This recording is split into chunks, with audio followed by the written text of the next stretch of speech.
Outlaws do advocates, we speak the truth. Got a mic in our hand, yeah, we're breaking loose. From behind the bars, the breaking glass roofs. We're telling our stories and dropping mad truth. Yo, it's George, Jesse, and Jeremy on the mic. 3 outlaws on a mission, man, it feels so right. We were doing hard time, now we're dropping rhymes. Turn the hustle into hope, redefining our prime. From the prison yard to podcast fame, taking back our power, no more shame. We used to wear numbers, now we wear names. Laughing at our haters, cause we changed the game. We got Todd Wade in the house for 26 years. Now he's out here teaching. Band.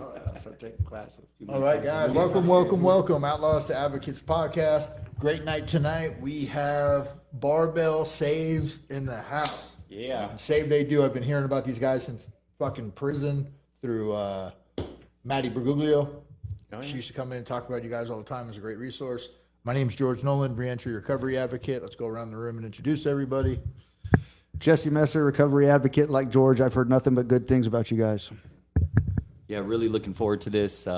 Again, just to double down on them, we've heard a lot about you. We're really grateful to hear more about mindset and CrossFit and what you're doing to save lives. My name is Jeremiah Wynn. I'm just glad to be here and appreciate the opportunity to share about our company. I'm Rob Best, and the founder of the Barbell Saves Project, and the reason that everybody's tuning in right now. I'm just kidding. Well, I like the best with Jeremiah. We have this back and forth where, his last name is Wynn and my last name is Best. So Oh, it was nice. like, Yeah. So who's the best winner? Yeah. Built-in competition. I'm like, I'm the best. He's like, well, I can't lose.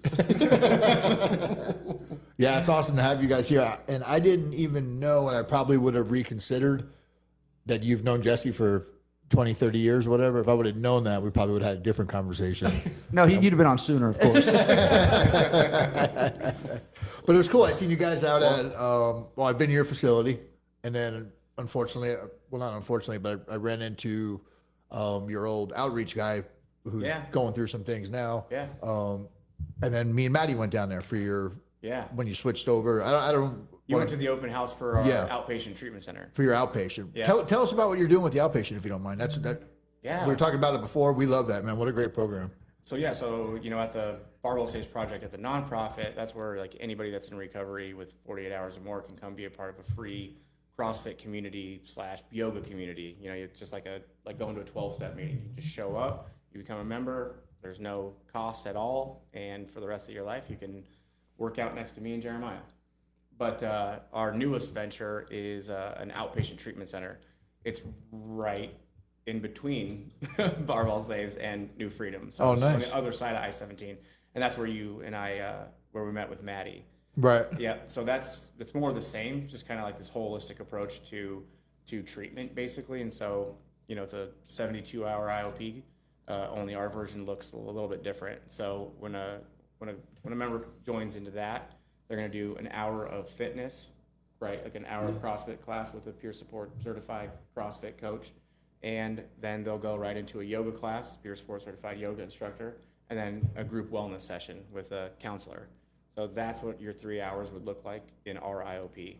That's awesome. Yep. Yeah. And so, we just launched that. And that's actually where Jeremiah, where he came in, is working with business development. We're gonna have to eventually tell him how we met, basically.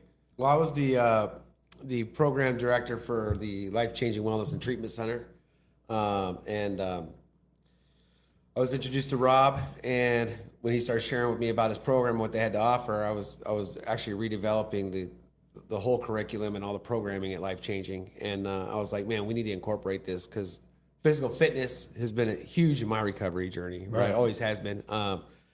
So, being a veteran, being incarcerated, that was, without even realizing, we were just talking, without even realizing it was a coping skill, right? Or a very healing.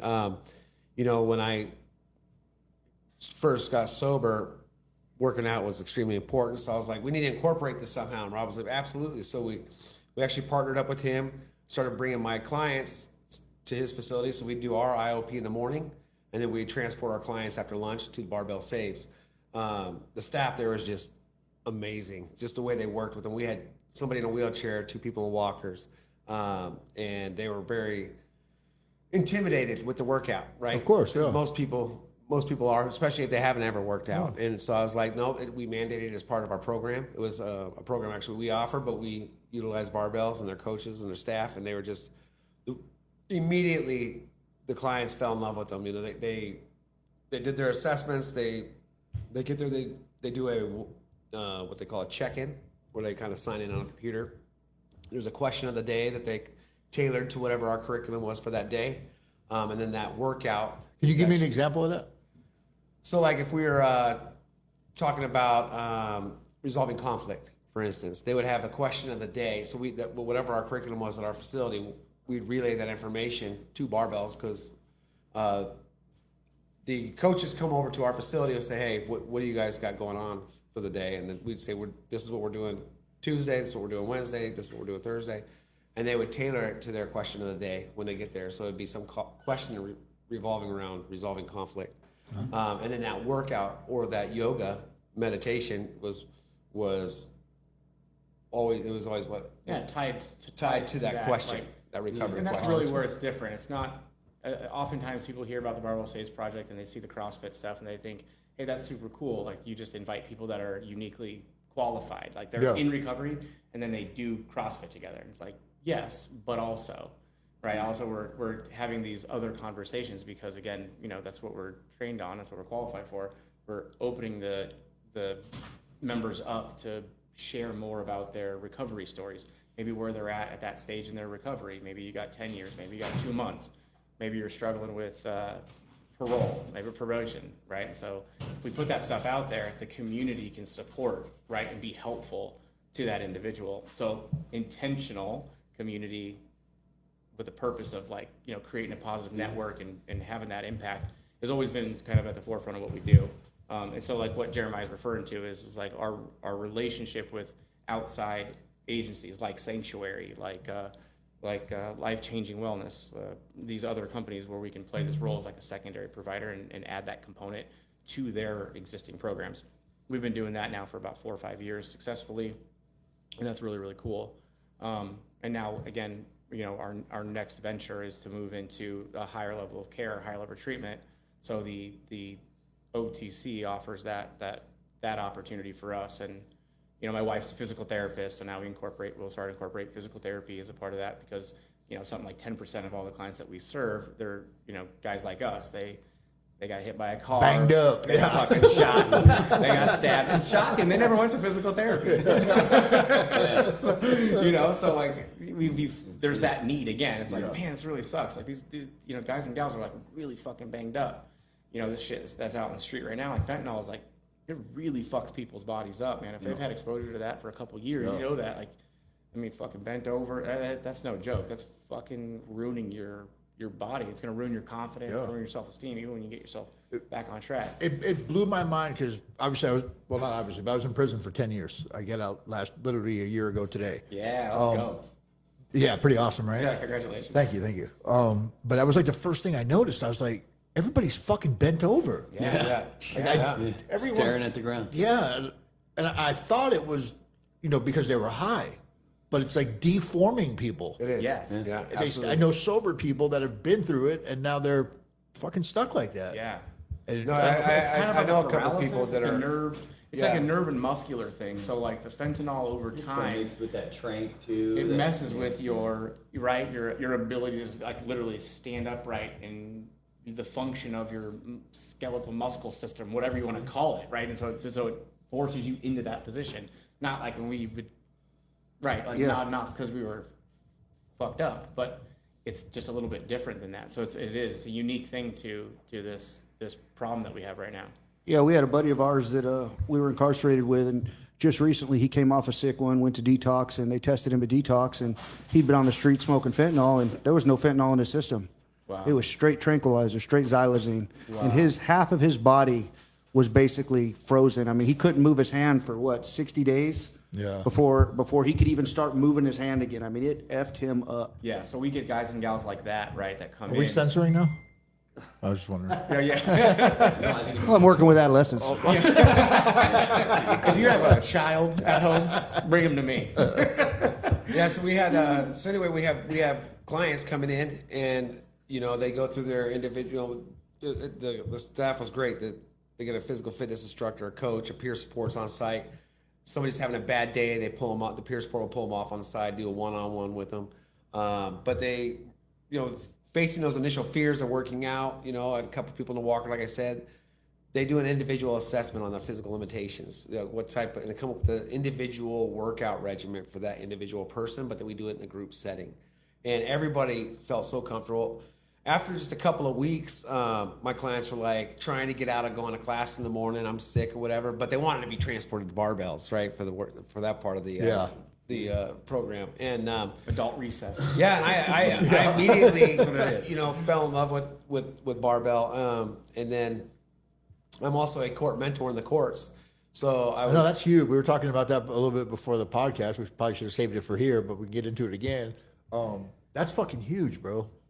Yeah, I'm want to give back, right? I mean, I've discovered my purpose. I mean, I've been in and out of the rooms, struggle with relapse. I mean, a lot of people say relapse is a part of recovery. I totally disagree with that. Relapse is part of my testimony, but it's definitely not a part of recovery. Right? Just means you haven't quit. But for a long time, when I got out of the military, I just lost my purpose. I always struggled trying to find out what that purpose was.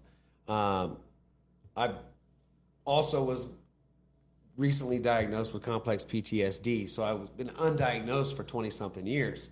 I struggled with night terrors for a long time. I've got on the proper medications now to deal with that, but before, that's why I fell in love with my drug of choice, right? Which was not fentanyl. But I didn't go to sleep at night, because if I didn't have to go to sleep at night, nobody came and visited me in my dreams, right? So struggling with that for 20-something years, when I finally was broken down to the point where I needed to make changes in my life, I finally fully surrendered, you know, and that's when my purpose was revealed in life. And then I got into the courts on my own probation. The judge was asking me if I had ever been in veterans court before. I said, absolutely. Back in 2015, when I was released from prison, he said, well, everything's changed and everything's about to change again, so I just want you to bear with us, right? We're trying to revamp the program or whatever. So I just raised my hand and it was just, hey, how can I help? What can I do? You know, so very quickly, I mean, I was, you know, became a court mentor and started just, you know, I'm not just there representing barbells today. I'm there mentoring for the, you know, the client, basically, right? Absolutely. Yeah. Some people don't fit our model or our program, and that's okay. You know, let's get you into Crossroads or Cornerstone. Yeah, where do you fit? Let's figure that out. Let's figure that part out. That's what's important. Let's get you the help you need, right? And if you fit into our model, then great. We can get you into our ILP. If you're into another facility, we can be that secondary provider, like Rob was talking about for your program, and kind of, you know. I think Jeremiah's brushing over the fact that he was on probation. He was the defendant, and he was still helping all the guys navigate the system. They recognized that, as so did we. And we were like, holy shit, the spirit of this guy. Yeah. I mean, he's going through his own shit. And I know how selfish I was. Like, I didn't give a fuck about anybody else. You know, poor little me. But he's over here still busting his ass and, you know, raising his hand and saying, like, hey, I think I can help you guys. I'm starting to see, like, there's some gaps here. These guys don't know what the hell is going on. They don't really understand how to navigate out there. You guys are saying things like, you're hearing, I don't have a cell phone. Jeremy was like, I think I can help him get a cell phone. You know, so I found a cell phone guy. Yeah, so we found a cell phone guy. Brought him into the courts. He has to be a veteran, right? So he's on probation the whole time. Signs people who don't have phones. I'm like, oh, that gap is now bridged. You got a phone, you can now call us, right? You can call your probation officer now. And that's the coolest part of the story, is that, I mean, you know, not up until just recently, for over 4 or 5 months, you know, Jeremiah was doing this stuff for free, right? He wasn't asking anything of anybody. He was just doing it because it needed to get done. And good on the courts, they recognized pretty quick that they had an issue. You know, we got a guy on probation who's basically mentoring all these dudes. Yeah. So just recently they kicked me off probation 2.5 years early. 2.5 years early. I bet. Dismissed $4,500 in fines, you know, and that's just the promises, right? That's exactly what the big book talks about, right? Is you know, if he will provide what I need if I keep close to him and perform his work well. Yeah. Right. I teach the back to basics class at Crossroads. I was just talking about this last night. You know, as long as I continue to keep close to my Creator and perform his work well, to freely give back what was freely given to me, right? Then I'm gonna be okay. Absolutely. And you're talking about God, right? Not me. God, yes. Okay, right. Yeah. I mean, you're For the okay. well, Lauren's right Yeah, after okay, God, right. right? Yeah. Yeah, and it's like the double down, right? Like, so with CrossFit, you know, and recovery, you know, even being out here and being free can get uncomfortable sometimes, right? Yeah. But when I look back on what CrossFit has done for me is that, like, embrace the suck, right? Yeah. There's like this mantra about it. It just tells you that I'm going to get through it. Yes, it sucks. Breathe hard, breathe easy, whatever it takes.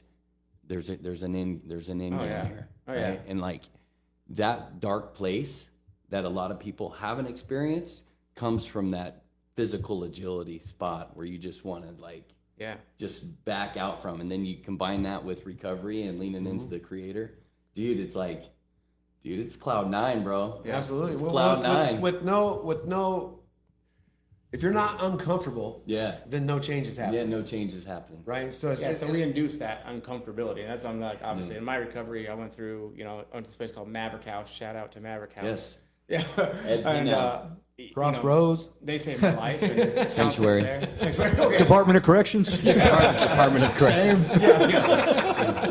Oh, always. I mean, first and foremost, everybody at this table's lives was changed by Department of Corrections. So shout out to them. Absolutely. My dad responded stays in well to contact the, with the police Volcker. officer that actually arrested me. Yeah. Because he Saved your fucking life. Well, Yeah. I was up a tree with a knife. You know, like I wasn't doing okay. When they got me in, it wasn't pretty. Was I tried that to escape. was that like an analogy, or were you actually up a tree with a knife? literally, Okay. literally. This was back in the like bath salts and meth days. So Oh, like, Wow. it was an ugly night, and this officer, you know, kind of he watched. I tried to escape and like all this stuff. I mean, I was just out of my mind, and they put me in the room, and I sat there for a week. But he watched the transformation of, you know, the insane state that I was in, and Yeah. you know, transformed into this, you know, caring, normal guy. Yeah. And he's like, I just couldn't believe it. So Yeah. he reached out to my dad, and he's like, you know, your son's a good guy. You know, he's just in a bad way, and he really helped to get me out of a tough spot. You know, That's and pretty kinda cool, man. Checked in on me. So yeah, the big shout out to those guys for all the work that they do.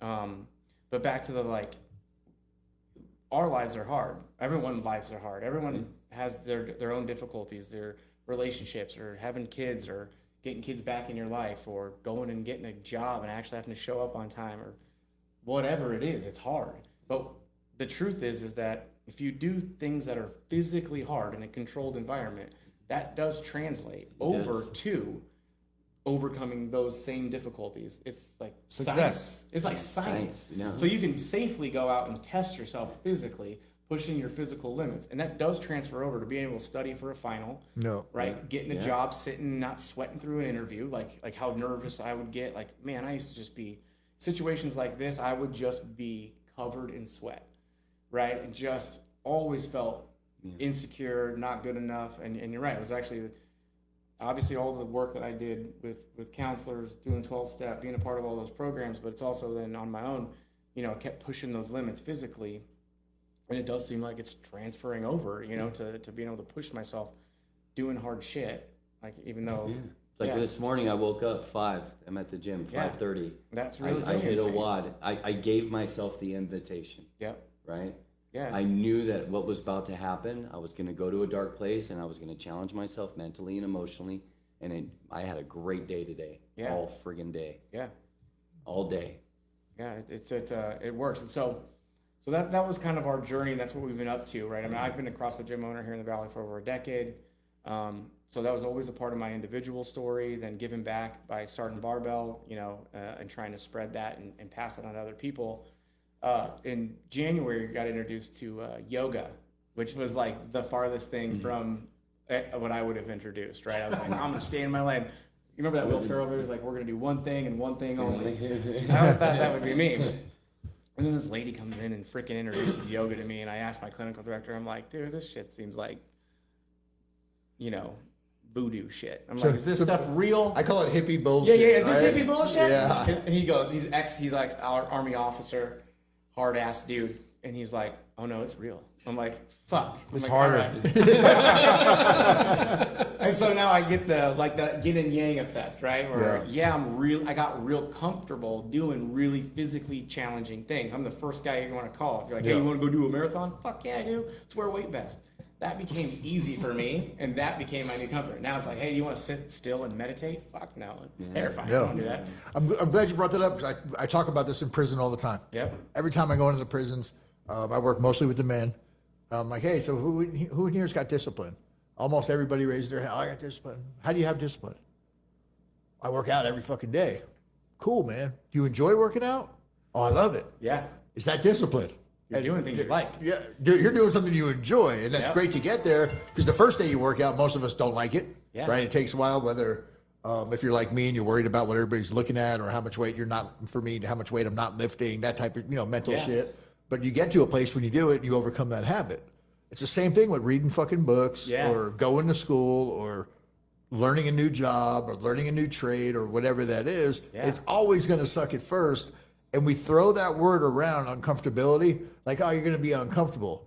But uncomfortability fucking sucks, dude. Like, it's so much more than a word, right? Yeah. Like, it can be some of the worst, darkest, shittiest moments of your life. And something I've seen, like, everything is just on the other side of that. Yeah. You just got to do it any fucking way. Yeah. Nobody gives a shit how you feel. Yeah. Nobody gives a shit if you want to do it. Nobody gives a shit if you're having a fucking bad day. Show up every single day, do whatever that thing is that you need to do, keep pushing. Good things are going to happen. Write it down. That's something that yesterday, I'm traveling to Pennsylvania next month to go visit my son, who's a police officer. And I always throw that in there because I just think it's funny. That's great. But I was going through my stuff looking for my birth certificate. I had just moved. And I found in my book that I wrote down a goal in prison to graduate college by April of this year. Shut up. Swear to God, dude. I have it written down in my little goal sheet for getting out of prison. Did you forget about that? Completely forgot about it. But I wrote it on that fucking I haven't looked at that shit forever. That's cool. Repetition. And found it on there. Yeah. And I just finished my math final today. Yeah. There's a stat in Atomic Habits. Write it and it down. says human beings, when they set a goal, they have like a 60 or 30% chance of completing it. Yep. If you write it down, it goes up to like 60 or 70%. If you write it down and ask for accountability, it goes up into the 90th percentile. Yeah. So it's just, if it's that important to you, write it down and tell somebody about it. Right. If it doesn't work out well, you probably wouldn't have gotten it done anyways.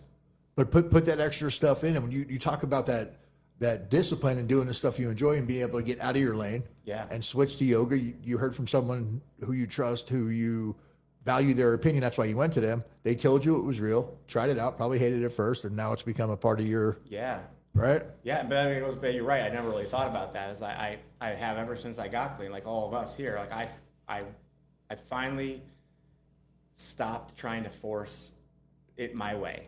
Yeah. And I started looking up to other guys in program, who've been there before, who I respected, and had a track record of success.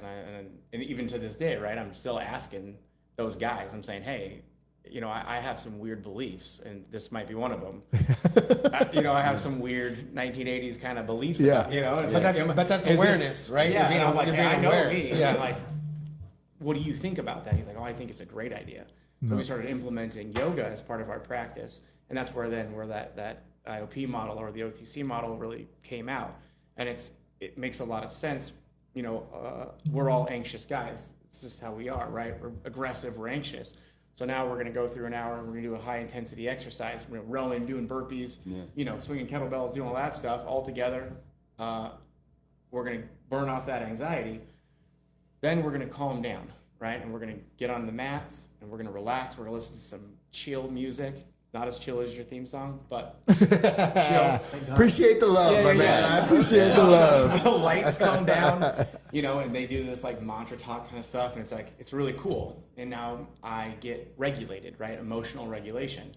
I get into that sweet spot. I'm very calm, and now all of a sudden, I'm more vulnerable and open and willing to share. No. Now this was the kind of stuff this is all stuff that like you'd study in school, and you'd be like, yeah, that makes sense. But it's something you have to actually practice. Like, do it, right? Like, do the exercise, do the yoga, and then let's try and have a conversation, and let's see if we don't all go, wow, yeah, the words and the thoughts, they just flow a lot better. And I know Remember we were talking Absolutely, about that? yeah. You're like, I Well, I struggle mean- sometimes to like articulate myself, and I'm excited and I'm nervous, and there's all this energy, and it kind of gets in the way of my ability to communicate.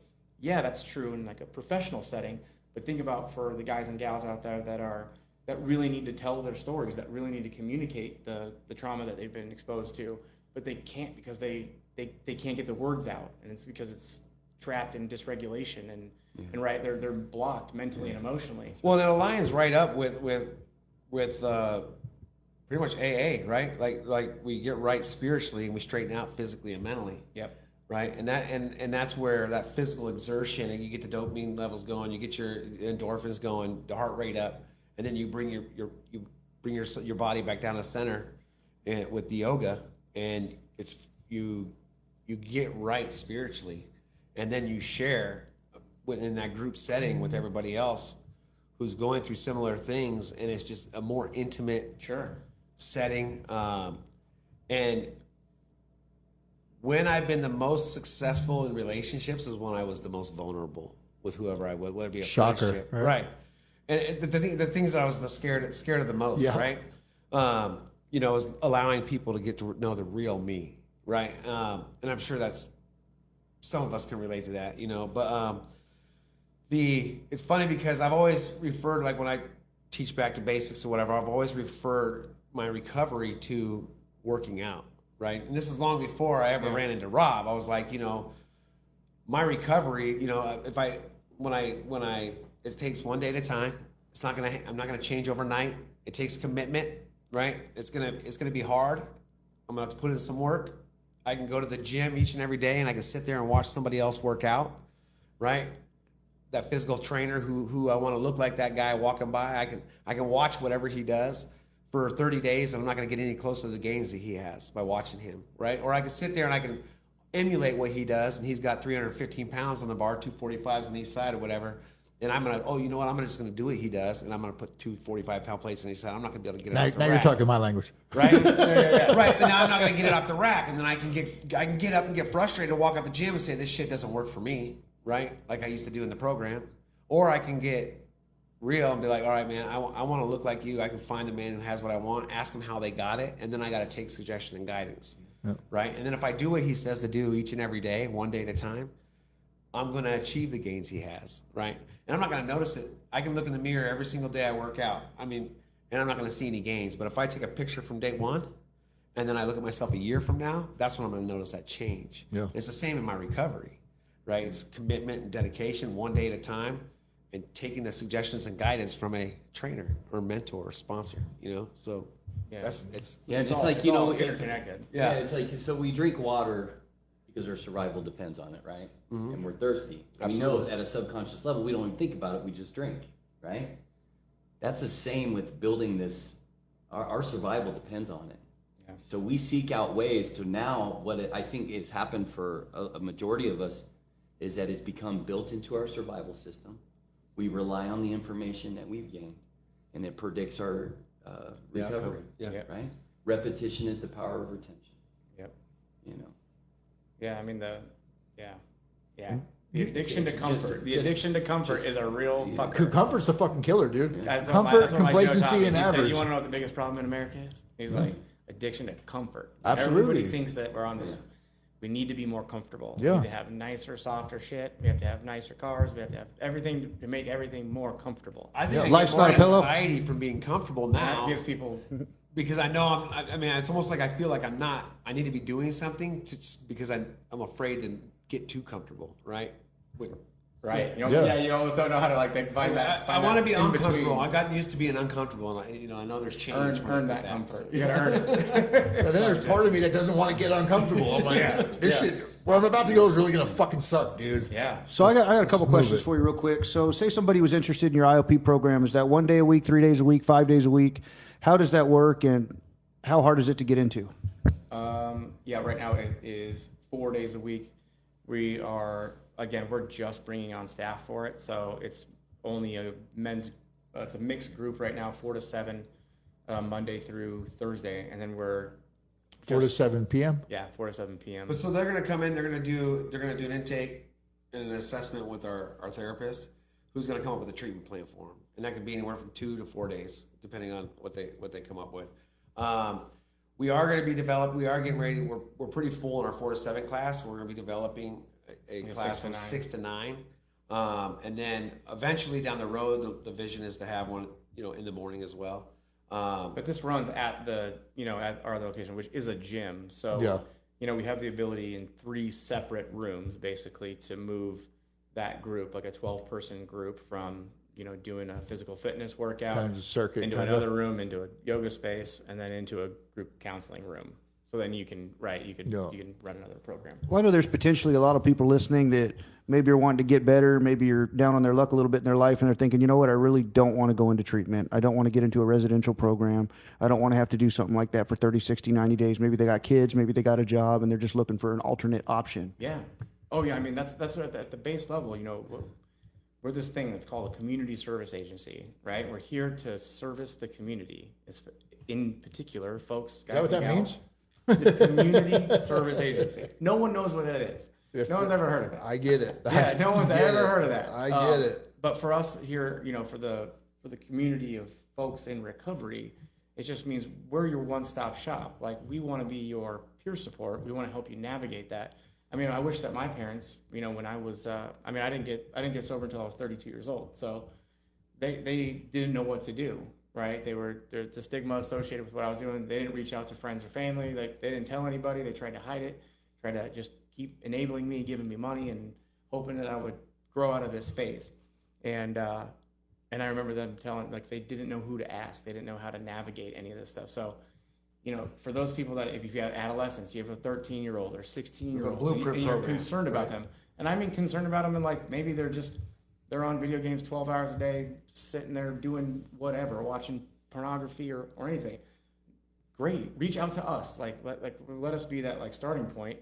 Maybe we can have that conversation with them. We can start those difficult conversations where sometimes, it's not only difficult for parents, but it's almost like it's uncomfortable. It's not even right. Again. Do you guys offer aftercare? Is there something in addition to the IOP? Yeah, so when you graduate our IOP, you can go into or you transition into our CSA, right? Our CSA, what he's talking about, the community service agency, we have peer supports on site where we offer community classes. There's a schedule. If you go to our website, you'll see a schedule. First class is 5:30. Yeah, so we have right now we got 5:30, 6:30, 7:30 a.m. classes 5 days a week, and then we have right now 4:30 p.m. class 5 days a week, and then we have a friends and family Saturday classes too. So anybody can come basically and participate in the classes on Saturday morning.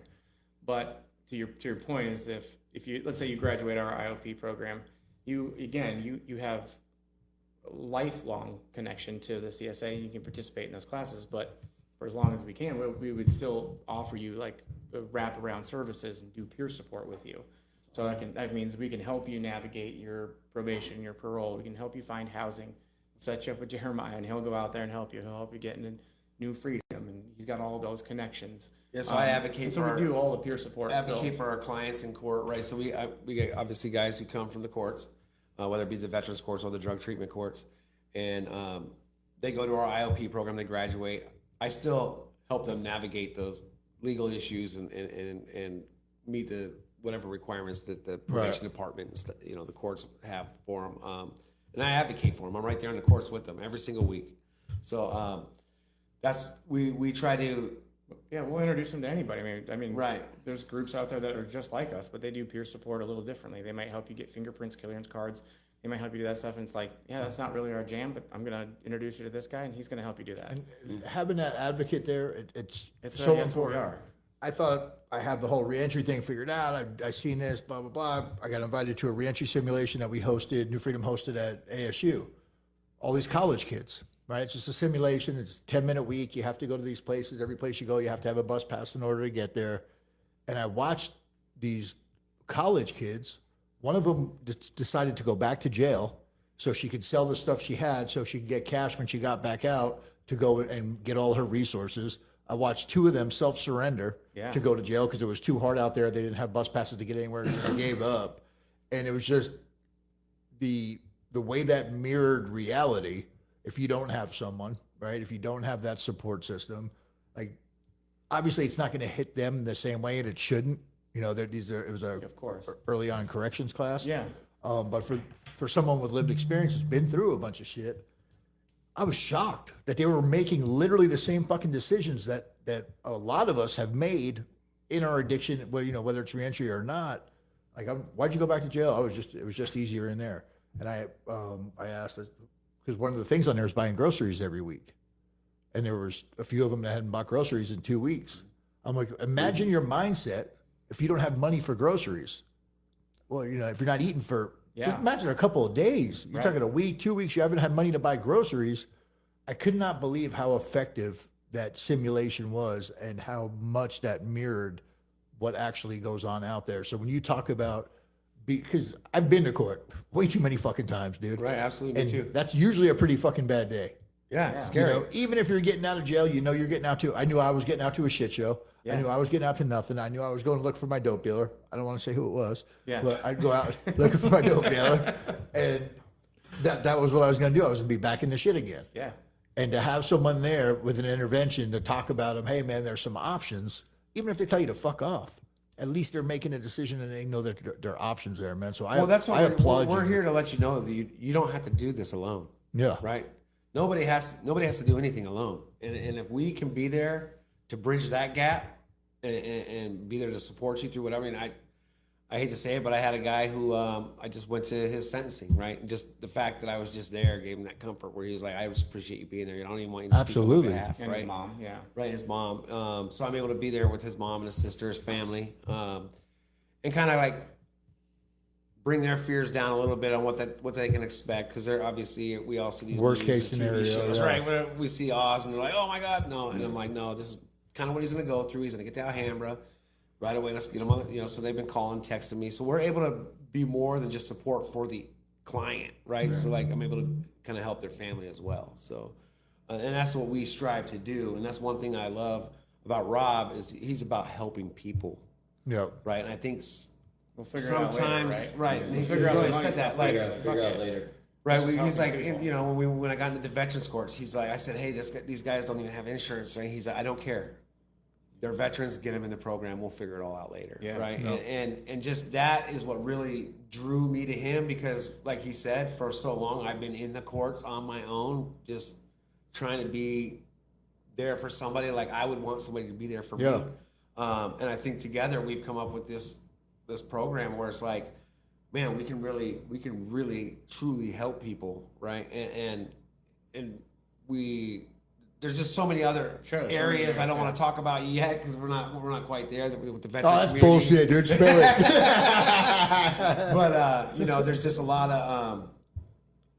lot of great things that I It's cool because all these doors are opening because we inadvertently just doing the right thing. That's it. And like It's we're that helping fucking simple. We're helping That's these folks who are in those positions that we've been ourselves, but we're also helping. I mean, the companies that sit at this table. It's like we're advocating for you guys, and I know that's like such a weird thing to do, but I'm so sure it's the right thing to do from where I'm sitting. It's like, no, I mean, New Freedom has their plate packed.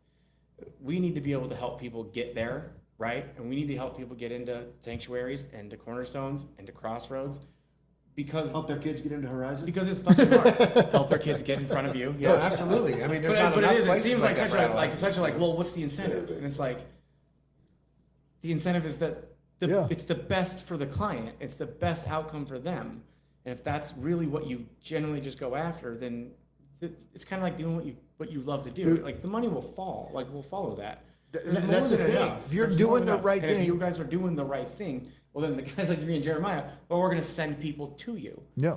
Right, and that's really at the heart of Right. it. Yeah. I definitely. I don't just send them to anywhere. Right. I No, really fuck believe in no. the programs Yeah, we where have- I'm sending them, and that's why I really like to build those relationships with the New Freedoms, the Crossroads, the Cornerstones, the Horizon. Right. Like that's with our Blueprint program going into the Hopes. Is it the Hopes? Yeah. School. Right. Maybe Hope's something- Treatment Center?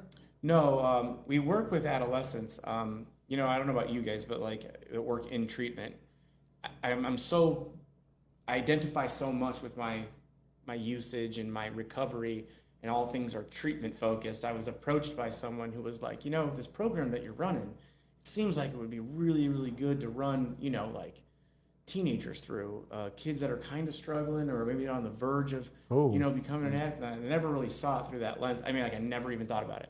No. He's like, yeah, that's called like diversion or even drug prevention and stuff. And I'm like, you have to write this down for me, And, Yeah. and then I was like, oh yeah. Oh no, I'm equally passionate about that too. Yeah. I asked somebody who has an 18-year-old and a 9-year-old boy. Yeah, I'm equally passionate. I don't want my son. Do I want him to suffer? Yeah, because I want him to be tough. But does he need to go and live on the side of the street like I did? No, he don't need to go No. through that. That's I not wouldn't what wish want that for him. on fucking That's not what I anybody. wish on anybody. So yeah, our program, we've done several different things with adolescents. But for the last couple of years with one charter school, they're called Hope High School, but they're called Blueprint Education. They're a high school after school program. They bring over a group of students. It's a semester long elective, like when we were in school. It actually meets the educational standards. It has we don't necessarily talk about drugs. We talk about this stuff that we're talking about. Like, what is the purpose of exercising? It's a healthy coping skill. Why do I need those? Does it help regulate my emotions? We talk about all that kind of stuff with them. They come in 2 days a week after school, and we've graduated now, I think, 5 classes, 18, 20 students. And I was just blown away at the reception that we got and just how incredible it was.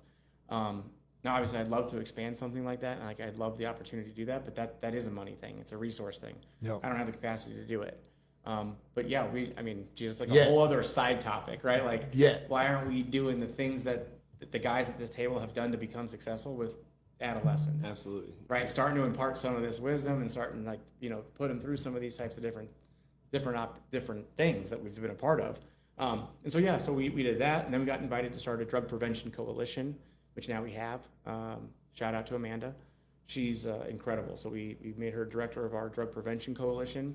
She makes sure that within our area, which is like 35th Avenue to Cave Creek, Northern, all the way up to like Deer Valley, it's 225,000 citizens. And she works with the public school system, charter schools in that area. She gets like naloxone trainings out. She gets information out passed on by the federal government. And we make sure that there's that For awareness. things But like vaping, drug prevention. yeah, using Snapchat and all the dangers of that stuff. Yeah. And like she does that, which for us from a branding standpoint, like again, we're a mentorship program. We want to be here for anybody at any stage that they might be struggling. So yeah, again, like Horizon, it's that blurred line, man. It's like when should we intervene? At what point in someone's life or at this stage, like do we go, this person's on a real slippery slope. They don't have any healthy coping skills. Teach them how to They're already double starting to their use mindset, drugs at 14 years old. It's like, when do you call that? When do you want to intervene? Right? Where's that arbitrary line that's like, oh, now they're an addict. Now they need treatment. It's like, well, why don't we touch base with that person before that gets there? Probably much like Haven. Yeah, one of the things an old timer told me when I was younger is he told me, youngster, the thing with youth is they have the most to gain and the most to lose, because you've got your entire life ahead of you. And I remember when he told me that, I was maybe 15 years old, stumbled into an AA meeting. My family shoved me into treatment, and I would forget that, because he was right. Had I been able to get it right and deal with my stuff then, I wouldn't have had to spend 17 years in prison. Yep. I wouldn't have had to go through all this heartache. Yep. So that's the benefit to working with youth, is that we can help teach them not to have to go through the same stuff that we went through. Yeah. And that's awesome. I don't want anybody to have to go through what I went through. Nope. I don't want anybody to have to experience that. Yeah. So that's just something that we're trying to do. And obviously Haven's one of those companies that's been doing Horizon. Yeah. Terrible. I was like, who works at Havers? That intervention on the front end, teaching these kids through a means of an outlet, how to tackle out that dark place, where you say you're not good enough. And, you're right. You have all these different things that they're exposed to now that we weren't. Social media, validation. Yeah. Yeah, I went to one of these coalition events at Moon Valley High School they have the FBI there who's talking about like kids getting on Snapchat or Roblox, right? It's Roblox. I was blown away at my daughter. I was like, okay, that's it. You're never leaving the house again, right? It's scary. It is scary. There's a lot of weirdos out there. There is, and the way they mask themselves as other children, right? I was just blown away, and that coalition, I learned so much in that hour that like I would have had I not gone, I mean, I'm so glad I went because I learned.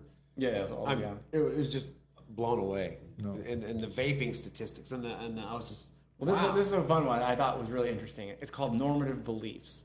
So, you guys all used when we were younger, like teenagers here? No, I did. You didn't.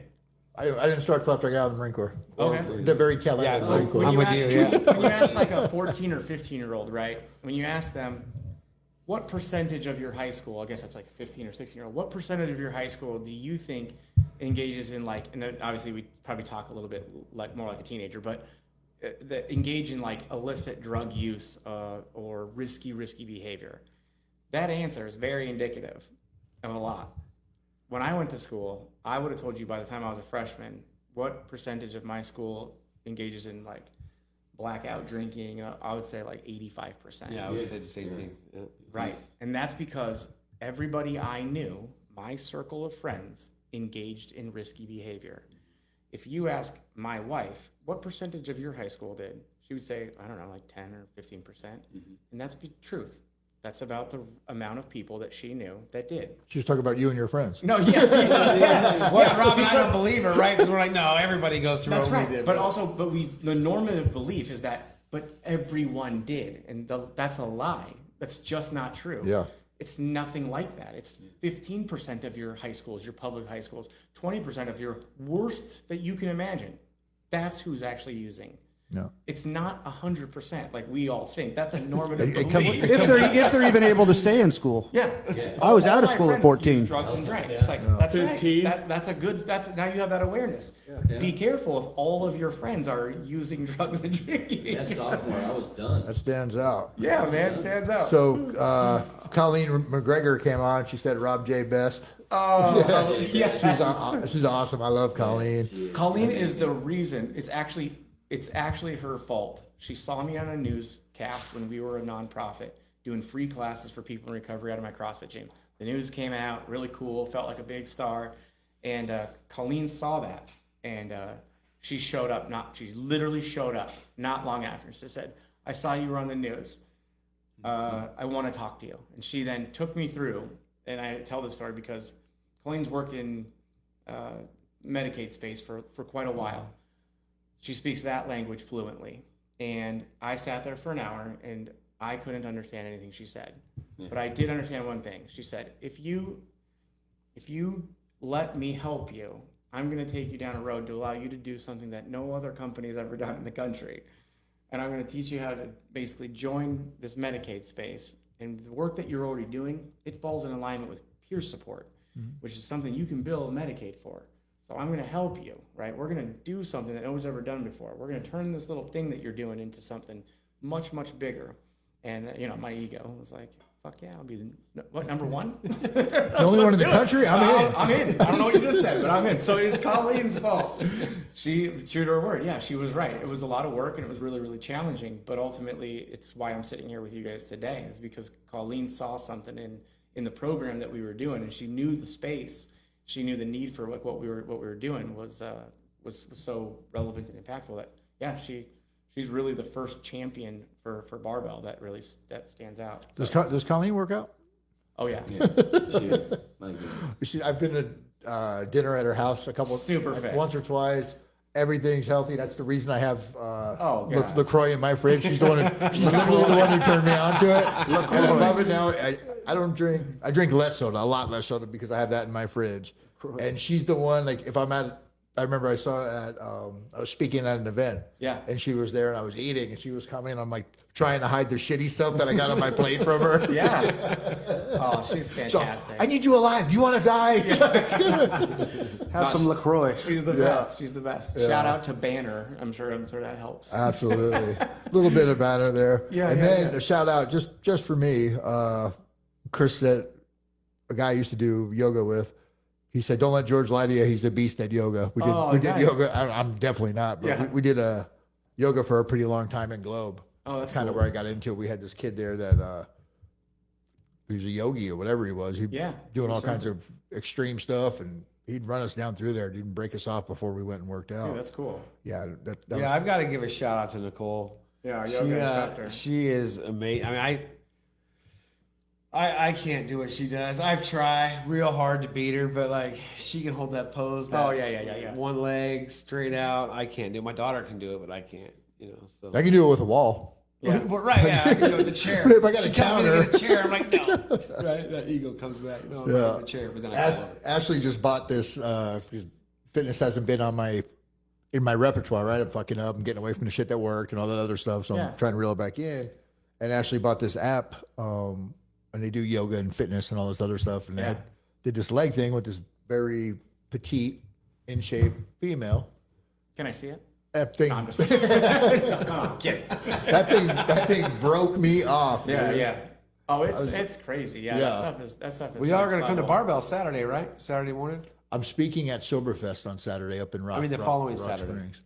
The following Saturday, I think I have a thing. I got to check my calendar. I think eventually we're gonna have a private workout for the podcast. Absolutely. That's what we should do. Yes. Three days a week. Perfect. Let's do it. Let's just do one. I do. Let's start with one. Little 21, 15. Tell Aaron. You ever heard of Atomic Habits? You start small. Easy. Just get him to agree to a 30-minute stretch fest or something we can do first. There we go. Yeah, we do. Maddie's actually been giving me shit. You said you were going to come to Barbell. I'm like, no, I just. Oh, she's the best too. One of my favorite. She's so good at what she does. I got to go speak at her class with my case manager from prison, a correctional officer from prison, who was like my last correctional officer my last case manager before I got out. Yeah. And me and him got to go and share with her class and talk. And I wore a shirt that said convicted felon. Yeah. And the reason I wore it was because I wanted to talk about labeling. Labeling's a big deal. Right. It's a big deal for me personally. It's Right. not it doesn't mean it's not important for other people. Right. But for me, like those words, whatever, Yeah. you know what bothers me the most? When people call me by my last name.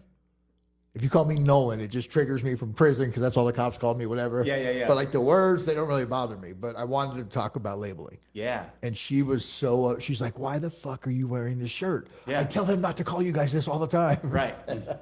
I'm all, that's why I'm wearing That's why it. I'm wearing it. Do you see what I'm doing? It's genius. I know what I'm doing. Yeah. A shirt that says junkie. What are you doing? What? I'm proving a point. Yeah, proving a point. I'm taking ownership of this shit. I'm the stigma. And for the people that don't know Maddie, she's like the most positive and just happy and full of energy. Her and Sean are just amazing, man. And Yeah. I'm really glad. And like, she speaks so highly of you guys inside the prisons and talking to guys about recovery, reentry, going to programming when you're inside a prison. No one wants to fucking hear that shit. Right. But if you talk to guys about places, you can go work out for free. Yeah, they're like, whoa, let me hear about That's that. a pretty good attention getter. And I'm not saying that's what Barbell is, Yeah. but that's a pretty good attention getter. I can go there for free. Oh, and I get this. And you're doing something I already like, habit stacking, adding some stuff to it. It's fucking brilliant, man. I love it. I think that's been one of our biggest obstacles. Like, if to anybody listening is they can't wrap their head around it. Like, nothing in this world is free, right? And it's true. Yeah. But it's not money that you have to pay, right? It's sweat. Like, it isn't, but it is free.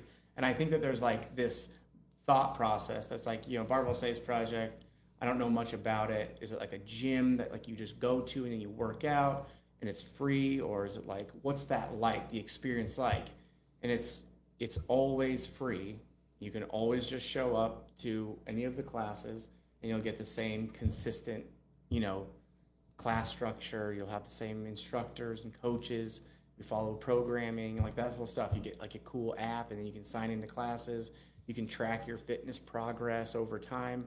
That's something that's really fun to see, is that we've got guys and gals that have been there for the last 3 or 4 years, and we can track all this stuff, and they've got 600, 700 visits, and you can see it, right? It's like, so geez, awesome. these people are fit as shit. And now they're getting into like competitions. They're running marathons. They're doing all kinds of fun stuff, and Or the open.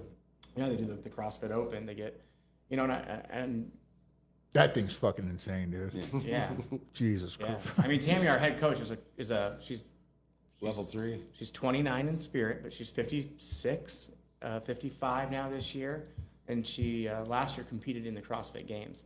So 19th fittest woman in the planet. That holds. I mean, like I'm telling you, it'd be real hard pressed to find a female out there that can kick up against this wall and do strict handstand push-ups. Well, she can do about 20 of those. She can jump up on a bar and do handstand about walk. 25 pull-ups. She Real can handstand pull-ups. walk a full football field length Oh and back. yeah, I mean this not And well, back? and that was a little exaggeration, but you get the idea. Yeah. But I mean that's the kind of like these are your instructors, right? I mean these are the Broke me off. It's pretty cool. And I think that's another component that's like kind of lost is like, you know, these are high level professional fitness instructors. These are high level yoga instructors. No. You know, Sydney, he's a black belt in some martial art, but he's also like one of these guys who can do these like one-handed handstands. He can do the, you know, all the crazy like ninja kind of stuff. He can hang from his toes off the chin-up bar. So pulse bar. Is that I true? used to Yeah. be. Oh yeah, he I can used do to that. be a ninja. Yeah. Is there an employment route for me there as well? Bring some ninja stuff to the gym. I still got the cool mask. Yeah, there you go. Shiny stars, yeah. We're getting into our last few minutes here. Sure. By few, I mean like we got about 2 minutes left before we got to go. Do we have a song that's going to play us out? No, you guys are actually going to sing some music. If you guys would like to. Good night, sweetheart. There you go. You're ready. Yeah. You're easy, bro. If something you want to leave everybody with tonight, that would be awesome as we wrap up here. Oh, no, I just want to say thanks to you guys for having us here. This was like a lot of fun. Cool, man. I had low expectations coming in. And, Thank God. Thank We God. nailed it. Thank you. Please. You're right on the mark. And I second everything Rob says. I mean, I appreciate you guys having us. I love each and every one of you, and I definitely look forward to more work out of the blender. Yeah. I want to get you guys in the gym. I want to work out with you, and it would be really cool to kind of like, you know, try to put something on the books to hold us accountable. Let's go a year from now and say we're coming back in a year to talk. I'll tell you right now, when we get off here, I'll set a date with you and I'll be Cool. there. All right. All right. All right. Thank you, sir. You got it. Assholes. Yeah. Edit that part out. We don't do it. I don't know how to edit. Yeah, you pride yourself on That's not the editing. And it's like, he doesn't know how to edit. Yeah. You got to turn your weakness into a Documented it, Yeah. and we spoke it into existence to people. So. Here it is. George, you guys gonna take 3 hours to edit? Then I guess it ain't getting edited yet. Fair enough. Yeah. Right on. All right, man. Well, we love you guys. Thank you guys for being here. Thanks for coming over and hanging out. And Barbell Saves, go get your workout on. I know Chris Stewart was on here. There's a fucking gym. You live down the street. Get over there, bud. Let's go. All right. Let's go. Love you guys. Bye. Thanks. We'll see Stu.